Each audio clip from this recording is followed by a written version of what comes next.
Assalamualaikum warahmatullahi wabarakatuh. Pemirsa TV di mana saya berada, mengakhiri diberlakukannya protokol kesehatan yang diberlakukan di Kota Palangkaraya. Yang insya tanggal 1 nanti masyarakat sudah bisa normal kembali untuk melakukan aktivitas pekerjaannya, sehingga tidak ada hambatan-hambatan yang akan dilakukan masyarakat untuk beraktivitas berusaha. Sekalipun kita tetap memenuhi protokol kesehatan yang diberlakukan oleh pemerintah Kota Palangkaraya.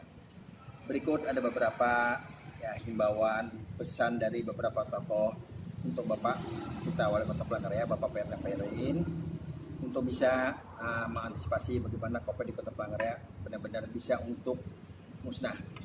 Berikut cuplikannya. Terkait dengan COVID yang faktanya saat ini khusus ya di Kota Palangkaraya dan pada umumnya di Kalimantan Tengah, sebagaimana data-data yang telah tersebar di beberapa media, baik itu media sosial maupun di harian surat kabar, dengan tidak berlebihan, atau mungkin pemikiran-pemikiran saya ini ada yang kurang pas, saya mohon maaf, tapi paling tidak saya berusaha memberikan sebuah masukan kepada khususnya pemerintah daerah Kota Palangkaraya khususnya dan umumnya pemerintah Provinsi Kalimantan Tengah, bahwa ada pemikiran saya terkait dengan meminimalisir, ya, meminimalisir. Jadi bukan berarti menginiadakan, menghilangkan, tidak, tapi meminimalisir dampak COVID yang selalu menyerang siapa saja yang ada di muka bumi ini. Nah, salah satu hal yang mau saya sampaikan adalah bahwa saya berharap kepada pemerintah, khususnya pemerintah kota, umumnya pemerintah provinsi, agar melakukan pemetaan. Saya mencoba mengambil contoh, misalnya katakanlah kita membuat sebuah pemetaan di Kelurahan Pahandut misalnya, di wilayah Kelurahan Pahandut. Nah, di Kelurahan Pahandut itu mungkin tidak semua kelurahan dalam tahap awal. Jadi misalnya dalam periodik ini atau hari ini atau minggu ini kita ambil misalnya di Kelurahan Pahandut di daerah misalnya Jalan Seram misalnya, Jalan Seram, kita ambil contoh.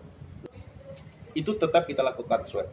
Artinya di Kelurahan Pahandut ini coba kita lakukan swab.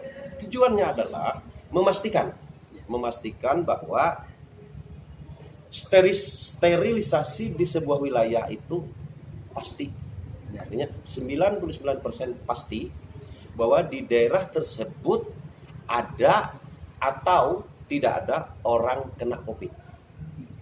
Contoh misalnya kita ambil sampel atau orang yang telah kita lakukan swab 200 orang, ternyata ada 10 orang atau 5 orang bisa kena COVID. Inilah yang langsung dijemput oleh tim gugus tugas COVID untuk dilakukan, apakah itu langsung dibawa ke rumah sakit atau diisolasi, sehingga sisanya tadi sudah pasti steril.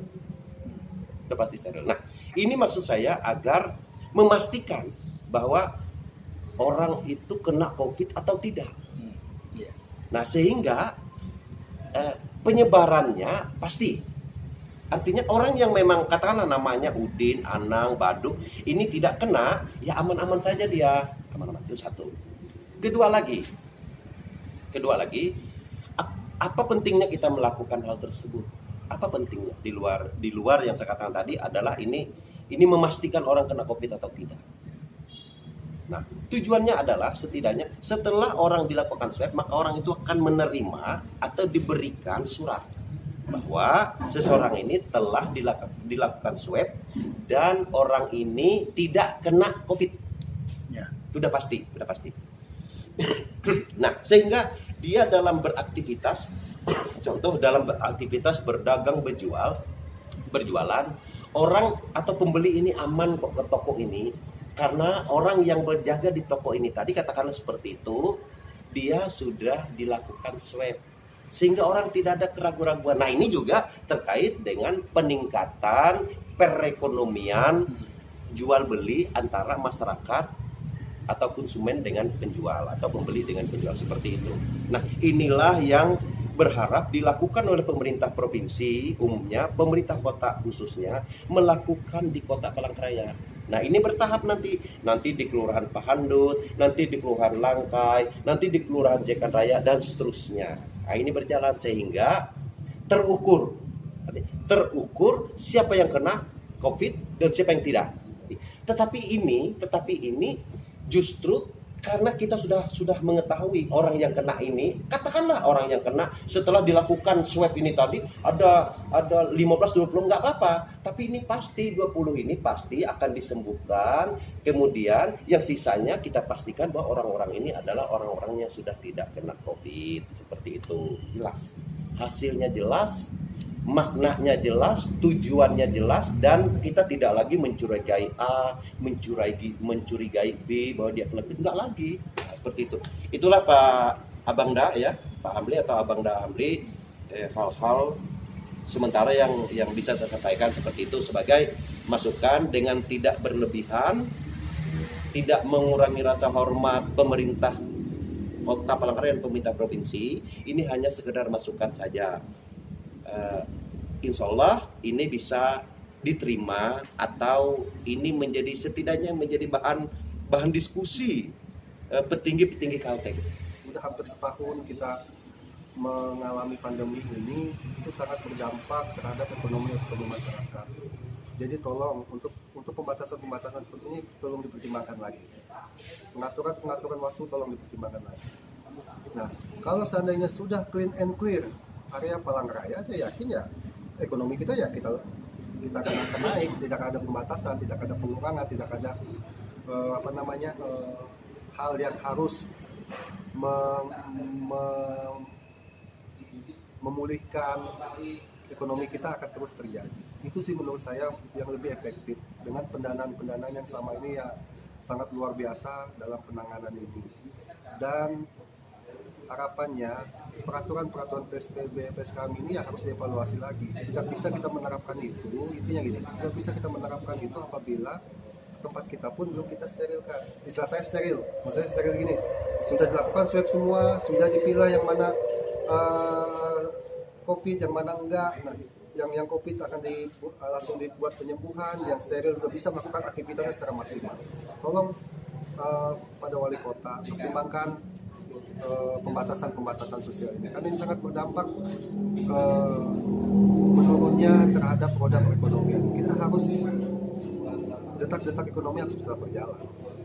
Berbicara masalah pandemi COVID, setiap lini perekonomian pasti menerima dampak yang sangat terasa, terutama untuk UMKM. Terlebih UMKM. Saya ingin berbicara di tataran UMKM karena yang paling bersinggungan dengan dampak ini adalah UMKM. Kita ambil contoh bahwa pelaku usaha seperti usaha-usaha jual makanan, tenda-tenda yang di pinggir jalan, itu pasti merasakan sangat besar dampaknya. Walaupun tidak secara khusus, tapi secara global adalah semua lini perekonomian merasakan dampak itu. Cuman yang harus diperhatikan lagi oleh masyarakat, oleh pemerintah, di samping dalam penanganan kesehatan, termasuk juga di dalam tahap meminimalisir penyebaran COVID ini.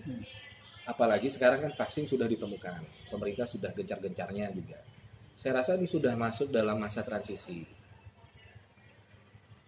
Terkhusus di Kota Palangkaraya dengan pembatasan kegiatan masyarakat yang diambil oleh pemerintah kota saat ini, pasti juga berdampak pada pelaku-pelaku usaha UMKM terutama. Adanya pembatasan jam, pembatasan berkumpul dan segala macam. Satu sisi memang masyarakat juga harus dituntut kesadarannya, dibangun kesadarannya untuk melaksanakan protokol kesehatan. Dan secara faktual, de factonya, saya pun bergumul di tengah masyarakat, di mana saya ketika masuk ke dalam UMKM tertentu, kita ingin makan, itu protokol kesehatan sudah dilaksanakan. Yang jadi permasalahan adalah pembatasan jam. Karena untuk usaha-usaha UMKM terutama warung-warung tenda dan usaha-usaha kecil yang bergelut di masalah makanan, jual beli makanan, jam makan masyarakat konsumen itu fluktuatif. Kita tidak bisa memastikan jam-jam berapa keadaan rumah makan tersebut, usaha tersebut penuh. Nah, sekarang yang jadi permasalahan adalah ketika itu dibatasi jam, masyarakat dibatasi, apalagi dengan gencar-gencarnya Satgas untuk turun ke lokasi, memberikan penyuluhan, memberikan pertimbangan. Iya, bagus. Kita harus apresiasi. Itu adalah bentuk dari preventifnya pemerintah. Cuman yang agak keliru, yang sering kita luput adalah dalam penerapannya. Terkadang kita tidak bisa juga menutup mata bahwa ada peran-peran dari oknum tertentu yang melakukan hal tersebut, penerapan hukumnya dengan cara arogan. Ya, ketika suatu wilayah, suatu kota dinyatakan untuk pembatasan kegiatan masyarakat, setidaknya para pemangku kebijakan ini, orang-orang di lapangan, Satgas, tanpa mengurangi rasa hormat, saya pun mengerti bagaimana capeknya Satgas ini di lapangan, bagaimana ingin meminimalisir penyebaran ini, tapi yang kita hadapi ini adalah masyarakat, agar tidak lagi terulang ketika konsumen dari sebuah rumah makan sedang menikmati makannya, tiba-tiba datang Satgas, dalam tanda kutip pembatasan ya. Setidaknya pendekatan itu dilakukan secara humanis, tidak dengan cara arogan, dan saya rasa pun protokol kesehatan sudah dilakukan oleh setiap pelaku usaha. Yang kita harus bicarakan adalah jangka panjangnya bagaimana dalam pasca transisi ini. Saya baca di dalam sebuah data, di dalam asosiasi perkembangan ekonomi Asia, lingkup Asia di dalam masa pandemi ini, baik pra, pasca, dan transisinya, Indonesia itu harus kita akui ada peningkatan ekonomi secara nasional. Itu sekitar 51, berapa persen, saya lupa persisnya, tapi setidaknya itu adalah hal positif. Apa yang sudah dilakukan pemerintah sudah terlihat. Sekarang bagaimana tingkat nasional ini bisa berpengaruh di tiap-tiap daerah, karena kita tahu bahwa Indonesia ini adalah kepulauan, tidak hanya satu daerah, banyak pulau, dan banyak juga pelaku usaha.